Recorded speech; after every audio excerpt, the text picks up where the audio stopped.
ಶಿವ ಶರಣರೇ, ಶಿವ ಶರಣಿಯರೇ, ಶರಣ ಬಾಂಧವರೇ, ಆಗಸದಿಂದ ಉದುರುವ ಮಳೆ ನೀರುಗಳೆಲ್ಲವೂ ಮತ್ತಾದೊಡೆ ಬೈಕೊಡ್ಲ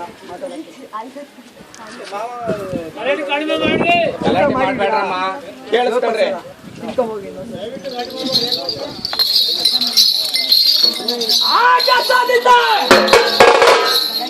ಬೀಳುವ ಮಳೆ ನೀರುಗಳೆಲ್ಲವೂ ಮುತ್ತಾದೊಡೆ, ಆಗಸದಿಂದ ಬೀಳುವ ಮಳೆ ನೀರುಗಳೆಲ್ಲವೂ ಮುತ್ತಾದೊಡೆ, ಸತ್ತೇಳು ಸಾಗರ ಸಮುದ್ರಗಳಿಗೆ ನೀರಿರುವುದೇನಯ್ಯ. ಹುಟ್ಟಿದ ಮಾನವರೆಲ್ಲರೂ ನೆಟ್ಟನೆಯ ಜ್ಞಾನಿಗಳಾದೊಡೆ, ಈ ಮುಂದಿನ ಭವದ ಬಳ್ಳಿಗೆ ಬೀಜವಿರುವುದೇನಯ್ಯ. ಸಾವಿರಕ್ಕೆ ಒಬ್ಬನೇ ಸತ್ಯ, ಲಕ್ಷಕ್ಕೆ ಒಬ್ಬನೇ ಭಕ್ತ, ಕೋಟಿಗೊಬ್ಬನೇ ಯೋಗಿ. ಇದು ವೇದಾಂತಗಳು ಸಾರಿ ಬಂದಿವೆ. ಶರಣನಾದೊಡೆ ಅಣ್ಣ ಬಸವಣ್ಣನಂತಾಗು, ಜ್ಞಾನಿಯಾದೊಡೆ ಜ್ಞಾನ ಚುಮ್ಮನ ಚುಜ್ಜೋದಿ ಚಂದ ಬಸವಣ್ಣನಂತಾಗು, ಯೋಗಿಯಾದೊಡೆ ಶಿವಯೋಗಿ ಸಿದ್ದರಾಮನಂತಾಗು, ಜಂಗಮನಾದೊಡೆ ಅಲ್ಲಮ ಪ್ರಭುದೇವರಂತಾಗು, ಶಿವ ಭಕ್ತನಾದೊಡೆ ಭಕ್ತ ಮಾರ್ಕಂಡೆಯನಂತಾಗು, ಬೇಡರ ಕಣ್ಣಪ್ಪನಂತಾಗು, ಶಿವ ಶರಣಯ್ಯಾದೊಡೆ ಅಕ್ಕ ಮಹಾದೇವಿಯಂತಾಗು. ಹರ ಹರ ಹರರೇ ಭಾಪರೇ ರುದ್ರ, ಸಂಗಮನಾದೊಡೆ ಅಲ್ಲಮ ಪ್ರಭುದೇವರಂತಾಗು. ಈ ಐವನ ಗಣ ನೀವ್ಯಾರಾಗಬಲ್ಲಿರಯ್ಯ.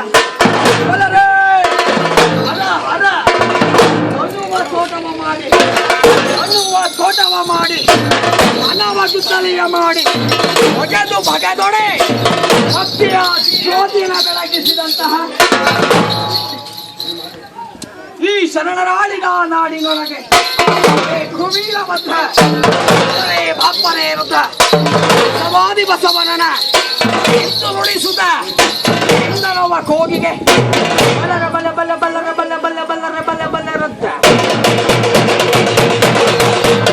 ಸತ್ಯಕ್ಕಾಗಿ ಹರಿಶ್ಚಂದ್ರ,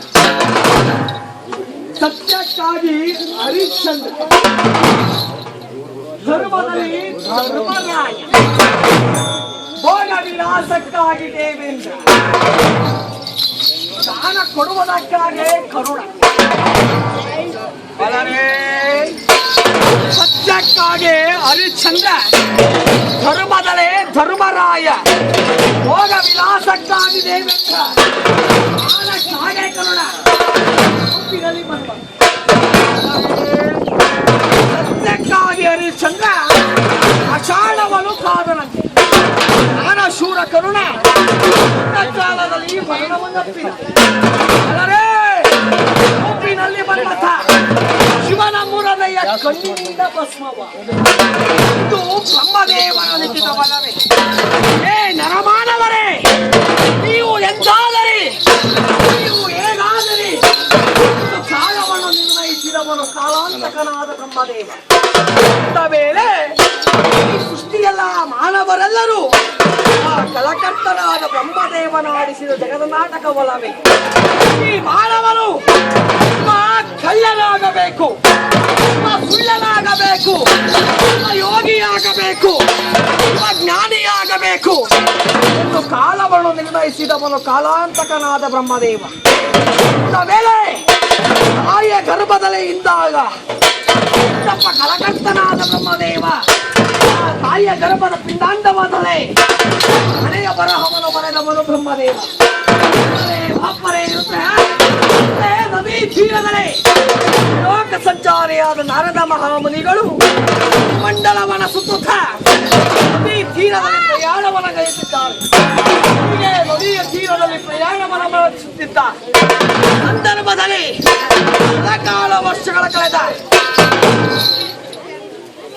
ಮಾನವನ ಎಲುಬಿನ ಬುರುಡೆ ನಾರದ ಮಹಾಮುನಿಗಳ ಕಾಲಿಗೆ ಸಿಕ್ಕಿ ಮುಂದಕ್ಕೆ ಮುಗ್ಗರಿಸಿ ಬಿದ್ದಂತಹ ನಾರದ ಮಹಾಮುನಿಗಳು ಈ ಮಾನವನ ಎಲುಬಿನ ಬುರುಡೆಯ ಪಿಡಿದು ಕಲಕರ್ತನಾದ ದೇವನಾದ ಬ್ರಹ್ಮದೇವನು ಬರೆದಂತಹ ಹಣೆಯ ಬರಹವನ್ನು ಓದಿದ್ದಾನೆ. ಆ ಹಣೆಯ ಬರಹವೆಂತಂದರೆ ಆ ಜನ್ಮದಾರಿದ್ರ್ಯಂ ವರ್ಷಾಣೆ ಬಂಧನ ಈ ತೀರೆ ಮರಣ ಮರಣಾನಂತರೇ ಕಿಂಚಿತ್ತು ಸಕ್ಕುತ ಲಾಭ ಅಲ್ಲದೆ ಅಪ್ಪರೇ ರುದ್ರ ಈ ಹಣೆಯ ಬರಹವನ್ನು ತಿಳಿಯಲಾರದ ಯಾವ ತ್ರಿಲೋಕ ಸಂಚಾರಿಯಾದ ನಾರದ ಮಹಾಮುನಿ ಅಲ್ಲದೆ ನಮ್ಮ ಲೋಕಕ್ಕೆ ತಂದು ಬಿಟ್ಟು ದೇವನಾದ ಬ್ರಹ್ಮದೇವನೇ ಹಣೆಯ ಬರಹವನ್ನು ಮೀರಿ ಬದುಕಿ ಬೆಳೆದವರಿಲ್ಲ. ಈ ಹಣೆಯ ಬರಹವನ್ನು ಬರದ ಇಲ್ಲವೇ ಹಣೆಯ ಬರಹದಲ್ಲಿ ಶುಭ ಲಾಭ ಯಾವುದು? ಮಾನವನ ಸತ್ತ ಮೇಲೆ ಅದಕ್ಕೆ ಶುಭ ಲಾಭ ಯಾವುದು ನನಗೆ ಅರ್ಥವಾಗುತ್ತಿಲ್ಲ ದೇವ. ಈ ಹಣೆಯ ಬರಹವನ್ನು ಬಿಡಿಸಿ ಈ ಭೂಮಂಡಲವಾದ್ಯಂತ ಹಣೆಯ ಬರಹವನ್ನು ತಿಳಿಸೆಂಬುದಾಗಿ ನುಡಿಯಲಾಗ ಬಾಪರೇ ಅಂತಹ ಕಲಾಪ್ರಿಯದಾರನ ಕೇಳು ಮಹಾಮುನಿಗಳಿಗೆ ದೇವನಾದ ಬ್ರಹ್ಮದೇವ ಈ ನರಮಾನವರು ನಾರದ ಎಂತಂದೊಡೆ ಒಬ್ಬನಿಗೊಬ್ಬನಿಗೆ ತಂದಿಕ್ಕುವ ತಲಾಪ್ರಿಯ ನಾರದ ಕಲಾಪ್ರಿಯ ನಾರದ ಎಂದ ಇಲ್ಲವೇ ಲಕ್ಷಣವೇ ಬಪ್ಪರೇ ರುದ್ರ ಕಲಾಪ್ರಿಯ ನಾರದ ಕೇಳು ಆ ಜನ್ಮ ದಾರಿದ್ರ್ಯಂ ವರ್ಷಾಣೆ ಬಂಧನ ಈ ತೀರೆ ಮರಣ ಮರಣಾನಂತರ ಕಿಂಚಿತ್ತು ಸಕ್ಕುತ ಲಾಭ ಅಲ್ಲದೆ ರುದ್ರ ಆ ಜನ್ಮ ದಾರಿದ್ರ್ಯ ಇದಾ ಮನುಷ್ಯ ದರಿದ್ರದವನಾಗಿ ಹುಟ್ಟಿ ಜೀವನದಲ್ಲಿ ಮರಣವನ್ನು ತಪ್ಪಿದ್ದಾನೆ. ವರ್ಷಾಣೆ ಬಂಧನ ಮನಸ್ಸು ಸಹವಾಸ ಅರ್ಥಾನಂತರೇ ಕಿಂಚಿತ್ತು ಸಕ್ಕುತ ಲಾಭ.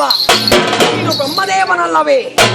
ನಾನು ಮುಟ್ಟಿದಾಕ್ಷಣವೇ ಈ ನಾನು ಬರೆದಂತಹ ಹಣೆಯ ಬರಹದ ಎಲುಬಿನ ಬುರುಡೆ ಕೈಗಿರಿಸಿದ ಸಕ್ಕುತ ಫಲಾಫಲವಲ್ಲವೇ? ಜಗದಾದಿ ಜಗದೊಡೆಯನಾದ ಅವನಿರುವ ಶಂಕರ ಮರಣವನ ಅರ್ಪರ್ಯದೋ ಕರ್ನಾಟಕವನ ಪ್ರಮಸ್ತವಾದನ ಮೂಲಕ ಮಧ್ಯವೈಭವದು ಇಂತಳವ ಕೂಗಿ ಬಲ್ಲರೆ ಬಲ್ಲ ಬಲ್ಲ ಬಲ್ಲರೆ ಬಲ್ಲ ಬಲ್ಲ ಬಲ್ಲರೆ ಬಲ್ಲೆ ಬಲ್ಲೆ ಬಲ್ಲರೆ ಬಲ್ಲರೆ ಬಾಲ್ವರೆ ಬಾಲ್ವರೆ ಬಲ್ಲರೆ ವೀರಭದ್ರ ವೀರಭದ್ರ ವೀರಭದ್ರ ಶಿವರುದ್ರ ಶಿವರುದ್ರ ಶಿವರುದ್ರ ಶಿವರುದ್ರ ಶಿವರುದ್ರ ಶಿವರುದ್ರ ಶಿವರುದ್ರ ಮಹಾರುದ್ರ ಶಿವರುದ್ರ ಮಹಾರುದ್ರ ರುದ್ರ ರುದ್ರ ರುದ್ರ ರುದ್ರ ವೀರಭದ್ರ